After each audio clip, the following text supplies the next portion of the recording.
Okay, we're going to begin today with the first conjugation, present tense. Now we're going to be studying for the next few lessons verbs. Let me give you a more brief introduction of verbs, a more zoomed out introduction of them. The Latin verb has 6 aspects, 6 pieces of information that it can communicate and about reality, which is what language is for. And so we're going to talk about those 6 pieces real quick. We're not going to talk about all of them today, but I just want you to know what the aspects are. Here they are. The Latin verb has 6 aspects, and we call them conjugation, person, number, tense, voice, mood. Say them with me. The 6 aspects of the Latin verb are conjugation, person, number, tense, voice, mood.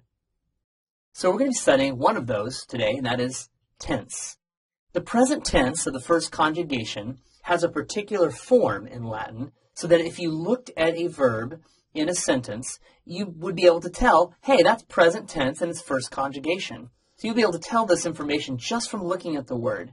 This is different from English, as the code in English does not involve the spelling of the word necessarily, but more in how the words are ordered in a sentence.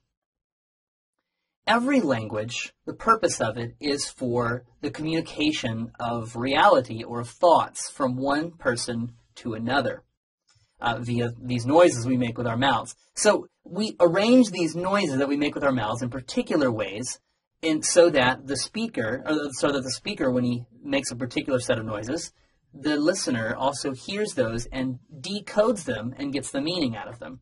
So I take an idea in my head, I translate it into noises, and my listener takes those noises, decodes it, and gets the meaning back. And hopefully there's not much meaning lost between the speaker and the listener, although there usually is some. In fact, even teachers have a joke that why do teachers say everything 3 times? And the answer, which only teachers laugh at, is so every student can hear it once. The joke there is that students are only listening 1/3 of the time. But of course, that's not the case with you. Okay. So in Latin, in every language, there's a code that the language uses to communicate various things. Let me give you an example. In English, if I want you to think that a noun that I'm using is the subject, I will typically place it before the verb. So if I say, the girl loves the horse, you hear the girl as being the subject. Now, you might not even know that. Maybe you've never thought of it because you're just so used to it. But what about the horse? What function is the horse taking?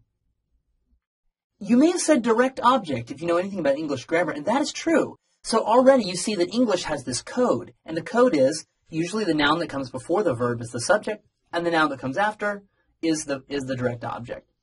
Now, of course, there's nuances to that and variations on that rule, but that's a general rule, and it usually works.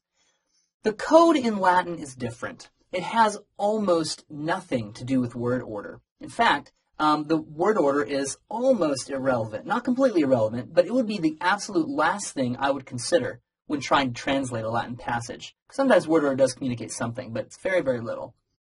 Most of the code in Latin, most of the code that it uses to get meaning across, is done with the spelling of the word.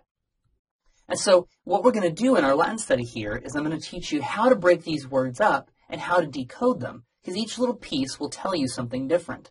And so that's what we're going to do. So when I talk about this part of the word is called this and this part of the word is called this, don't be distressed. What I'm teaching you is the code for the Latin language. So get used to the idea that we're going to take words and chop them up, talk about the different pieces and what the pieces mean. Sort of like taking a toy apart that you get for Christmas and seeing how the springs work. Let's look at our first chart, shall we? First conjugation, present tense. You'll see it's arranged in a grid. That's 2 columns wide and 3 rows long. The columns represent the number. You remember the aspects, conjugation, person, number, tense, voice, mood. Number is one of them. And number, there's 2, singular or plural. Singular means there's just one. Plural means there's more than one. So there could be 2 to infinity. 2, 3, 4, 5, 1,000, 10,000. Just one and more than one is all that we're concerned about there. That's the columns.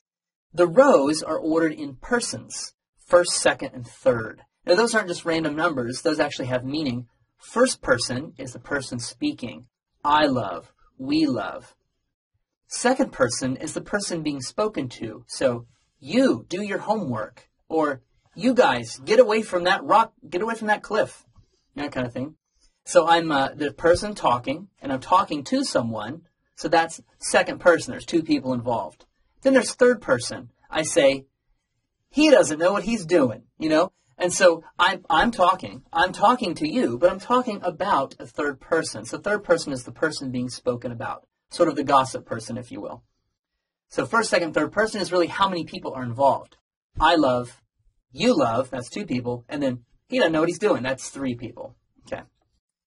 Person speaking, person being spoken to, person being spoken about. We arrange our tenses in this format, and always in this format, because it actually arranges the words in a spatial orientation so that you know the top left word is always the first person singular.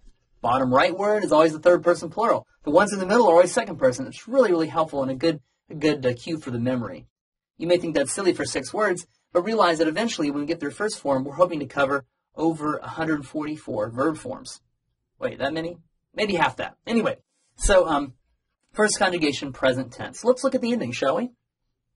The word is amo. Amo means I love. And these are all the ways that you can say in present tense, I love. So let's begin by looking at the personal endings. You'll see that the personal endings are O, S, T, mus, tis, and int. These endings tell you two things. 1, the person that you're dealing with, and 2, the number, singular or plural. We'll know that by just memorizing them in order and connecting those endings with the person. So O is always first person singular. S is always second person singular. T is always third person singular. MUS is always first plural. TIS is always second plural. And NT is always third plural. These personal endings, as we call them, indicate to you, 1, how many people are talking, and who's doing the talking. And what are we talking about? And these endings will match the subject usually. So that's the personal ending piece. So I'm taking these words apart already, and I'm showing you, you see these things that are separated off to the side? These are the personal endings, and here's what they tell you. Now let's talk about the other part of the verb, the stem. Ama is usually the stem all the way through, and ama, basically, just for now, it just tells you what the word means. So the O, the S, the T, the mus, the tis, and the int tell you whether it's I, you, he, she, it, we, y'all, or they, but the actual root of the word, the stem, tells you what the word means. What's the he doing? He is loving. What's the we doing? We are loving. So that's pretty simple. Person and number and what the word itself means.